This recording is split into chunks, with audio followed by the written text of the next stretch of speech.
You are listening to the Vibrant Life Podcast, episode 29. The Vibrant Life.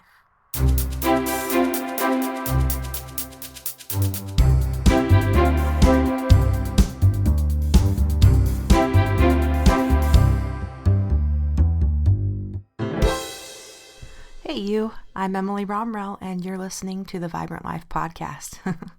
How are you, my friends? I'm doing great. It's been a good week. I was able to hang out with a few friends and work on some projects, and I hope you had some good times as well. You know, it's the simple little things that bring us the most joy. I love the book Anne of Green Gables by Lucy Maud Montgomery, and that story highlights this idea in many ways. There's even a quote I love in the book where Anne says, "I believe the nicest and sweetest days are not those on which anything very splendid or wonderful or exciting happens, but just those that bring simple little pleasures following one another softly, like pearls slipping off a string." And I think that quote holds a lot of truth. One of the projects I worked on this last week was going through my clothes and donating stuff that I don't use anymore. So I got to thinking about the benefits of decluttering a space and enjoying the simple things. And so I decided today we're going to be talking about minimalism.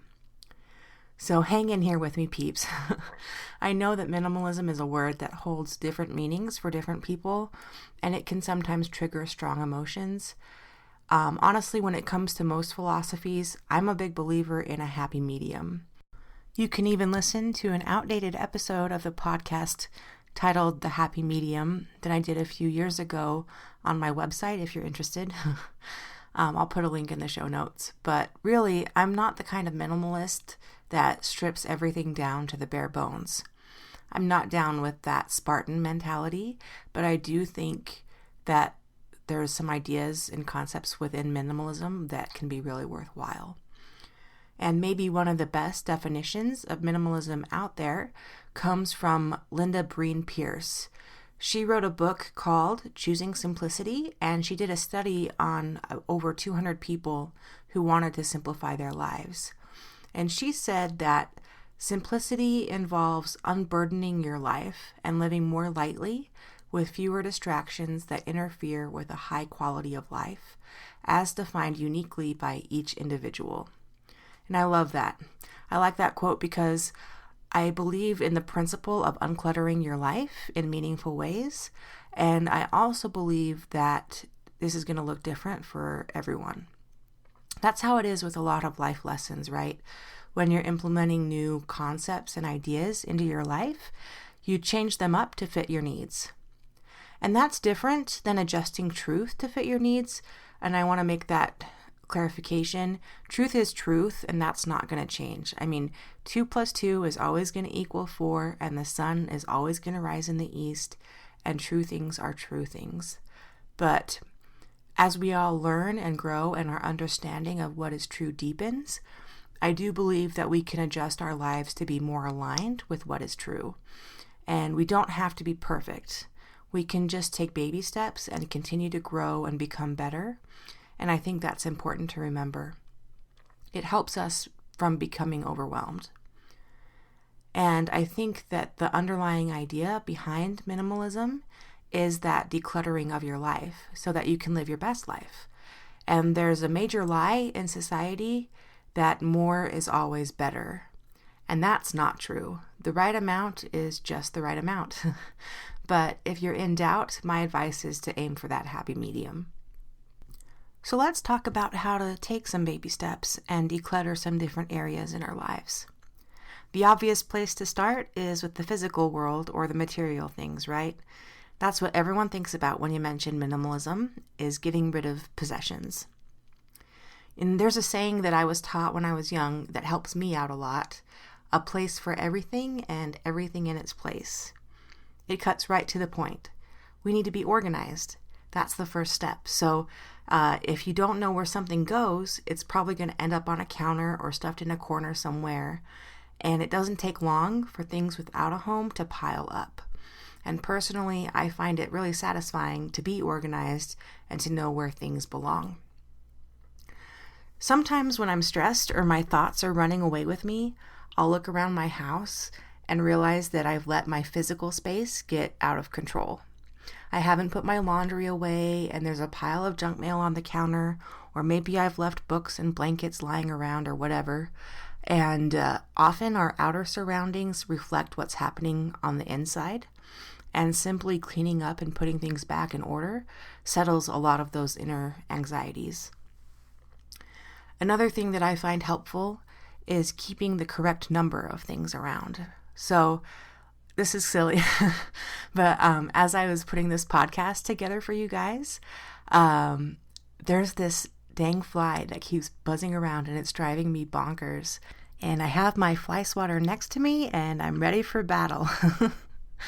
But I only need one fly swatter, right? And more than one is an excess of what I'm ever going to use. But I think it's easy for us to collect things that we think will be useful, especially if they're on sale, right? But it's important for us to think about how many things we really need. And a useful concept of minimalism is that we should only keep what we actually use. So I only need one fly swatter. Another example is that a while back, I decided that I wanted to upgrade my closet a little bit, so I bought a set of cedar hangers. I like the way they smell, and they're supposed to be like a natural deterrent for bugs. Anyway, I just thought they were nice. But one thing that's been really helpful for me is that I just keep enough hang-up clothes that fit on this set that I bought. I do also have like a small chest of drawers that I keep t-shirts and jeans in and stuff. But when I buy something new, I try to think about something old that I maybe no longer wear and eliminate that out of my closet so that I can kind of keep things down. It really helps keep the closet clutter at bay, and it makes choosing what to wear a lot more meaningful, in my opinion. So there's that. A few years ago, there's this lady, Marie Kondo. You might have seen her on Netflix, and she came out with a book called The Life-Changing Magic of Tidying Up. And she talks about only keeping things that spark joy for you. I think that's a good rule to go by. If something brings you pleasure from owning it, that's great. Keep it. I mean, my book collection keeps growing and growing, and that brings me a lot of joy. I think the secret is to know the difference between an item that sparks joy for you and possessions that you just keep around because you might need them someday. And if you're honest with yourself, I don't think you're going to go wrong. Another good practice is to de-junk every 6 months to a year or so. If you have possessions that you haven't used in 6 months or a year, it's probably a good idea to let those things go. I'm not talking about truly sentimental items. Obviously, you're going to keep your photos or your Christmas decorations or your wedding dress or whatever is really special to you. But if you use your common sense, I think you're going to be fine. But here's the truth. When you get rid of physical things that you don't need, your physical space is happier and healthier. Not only that, but your spirit feels happier and lighter because everything is connected. And to me, that's embracing minimalism. Keep just enough of the things that you need, and then keep what truly sparks joy for you. The second part of this idea of minimalism is decluttering your thoughts and emotions. It's so easy to carry old beliefs inside that really don't help us anymore, if they ever did. And there's a beautiful quote by Najwa Zebian, hope I said that right, but it says, "These mountains that you are carrying, you were only supposed to climb." A similar saying that I love says, "You can't fly until you let go of what weighs you down." It can be difficult, but becoming aware of ideas that we're carrying that are heavy and that weigh our hearts down is critical. And once we're aware of the thoughts that don't serve us, we can let those go. These could be thoughts like, I'm a horrible singer, or I'm no good at math, or this person doesn't like me, or I'm not brave enough to try something new. I mean, there's lots of things. And it takes guts to look inside yourself and dig up the heavy things that weigh your heart down. And it takes even more guts to let those things go. But again, you're going to be so much happier and healthier for it. I'm talking about a lot of books on this episode, but I love books, so you're just going to have to deal with it. And I'll put some links down to the books in the show notes if you're interested. But a classic book that shows us how to become minimalists in a way, spiritually and emotionally, is The Pilgrim's Progress by John Bunyan. And this is old. I think he wrote it a few hundred years ago. But it's a Christian allegory.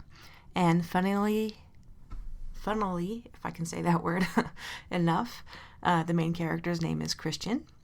And he has this giant burden on his back. And he has to go through all of the perils of life before he can let go of his burden at a cross and it finally rolls away, right? And I've read The Pilgrim's Progress. It's great. But I especially like how this book is used in Little Women, which is a really favorite book of mine, by Louisa May Alcott. She starts her book out actually with an epigraph or like a quotation that she adapted from The Pilgrim's Progress. And near the beginning of the Little Women book, each of the March girls are given a copy of Pilgrim's Progress at Christmas. They even play act it and like put little bundles together and climb up to the attic. And it's kind of cute. But the real connection is that each of the four girls has a fault that they're trying to overcome. And those faults turn into the plot of the book. And so there's Jo, who's pretty much the main character, and she's too rough and wild, right? She's a tomboy. Meg is kind of vain. She thinks too much of her good looks, and she wants to be popular. Amy hates being poor, and so she's obsessed with becoming rich. And Beth is honestly pretty good. She's an extremely good little girl, but she overcomes her shyness and fear. So throughout the book, we watch each girl grow up and overcome those shortcomings. And I think that's another way to kind of think about minimalism in our lives. We can declutter our souls from failings that hold us back, and then spiritually we're going to be that much happier and healthier. And the process of letting go of characteristics or shortcomings may take a bit longer, right? But the process is the same. We identify things that we don't have a place or a home for in our lives, and we work on letting those things go. So anyway, I hope that some of these thoughts this week have resonated with you guys. The challenge is maybe this time to take a look at an area in your life that's cluttered. It could be physically, mentally, emotionally, spiritually, but take a look at a cluttered area in your life and sincerely consider what you might be willing to eliminate. And again, it's a process, so you don't have to be perfect all at once. Just take those baby steps.